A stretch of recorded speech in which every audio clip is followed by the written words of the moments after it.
Hello friends, कैसे हैं आप सब। तो कल की वीडियो में हमने हिस्ट्री की क्लास 8 का चैप्टर फर्स्ट पढ़ा था जिसका नाम था मॉडर्न पीरियड। और आज की वीडियो में हम उस चैप्टर का सेकंड पार्ट पढ़ेंगे। तो चलिए शुरुआत करते हैं। हेडिंग है डिस्कवरी ऑफ वॉयजेस, मतलब यात्राओं की खोज। Let us look at the growth of sea routes in Europe. आइए हम यूरोप में समुद्री मार्गों के विकास को देखें। In 1453, the Turks took control over the land routes connecting Europe to the east. 1453 में तुर्कों ने यूरोप को पूर्व से जोड़ने वाले भूमि मार्गों पर नियंत्रण कर लिया था। Hence, the Europeans looked for an alternative sea routes. The growth of Renaissance led to the discovery of sea routes voyages and lead to the invention of astrolabe, mariner's compass, use of gunpowder and shipbuilding industries. इसलिए यूरोपीय लोगों ने एक वैकल्पिक मतलब optional समुद्री मार्गों की तलाश की। पुनर्जागरण के विकास ने समुद्री यात्राओं के साथ साथ ज्योतिषी नाविक कंपास, आधुनिक बारूद के प्रकार, जहाज निर्माण उद्योगों का भी विकास हुआ। Ferdinand Magellan, Christopher Columbus and Vasco da Gama made successful voyage and found new sea routes. Ferdinand Magellan, Christopher Columbus and Vasco da Gama ने पूरे भारत में नए समुद्री मार्गों की खोज करने में सफल हुए।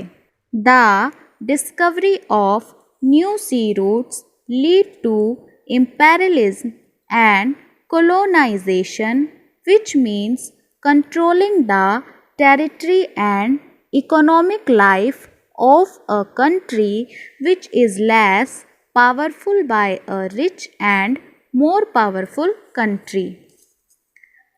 नए समुद्री मार्गों की खोज से साम्राज्यवाद और उपनिवेशवाद का जन्म हुआ।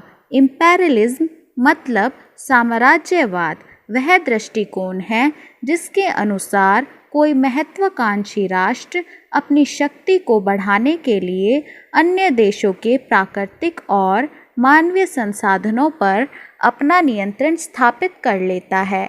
यह हस्तक्षेप राजनीतिक, आर्थिक, सांस्कृतिक या अन्य किसी भी प्रकार का हो सकता है।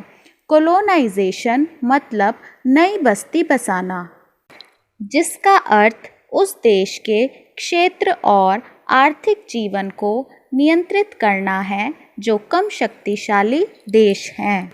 The sea routes lead to the growth of trade in the local markets. Village artisans collected raw materials from the traders and made goods at small scale with simple tools but could not meet the demands of the market.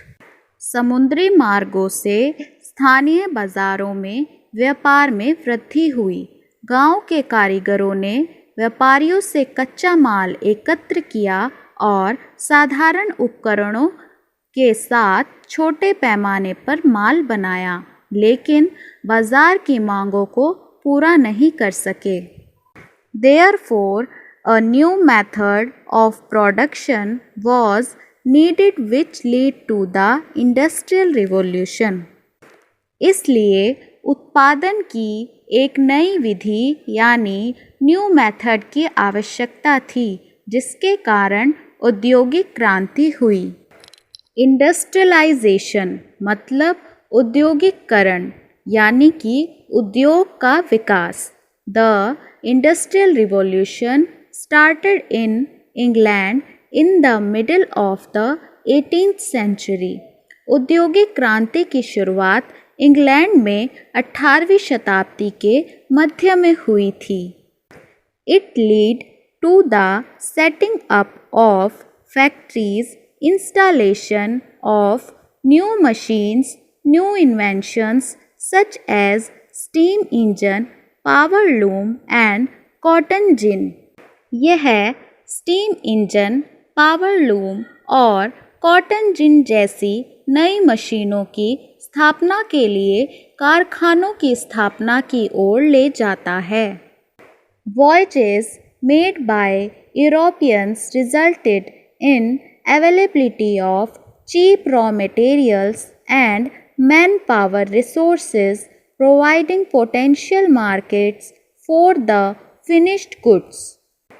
यूरोपीय लोगों द्वारा किए गए यात्राओं के परिणाम स्वरूप सस्ते कच्चे माल की उपलब्धता और तैयार माल के लिए संभावित बाजार उपलब्ध कराने वाले जनशक्ति संसाधन उपलब्ध हैं।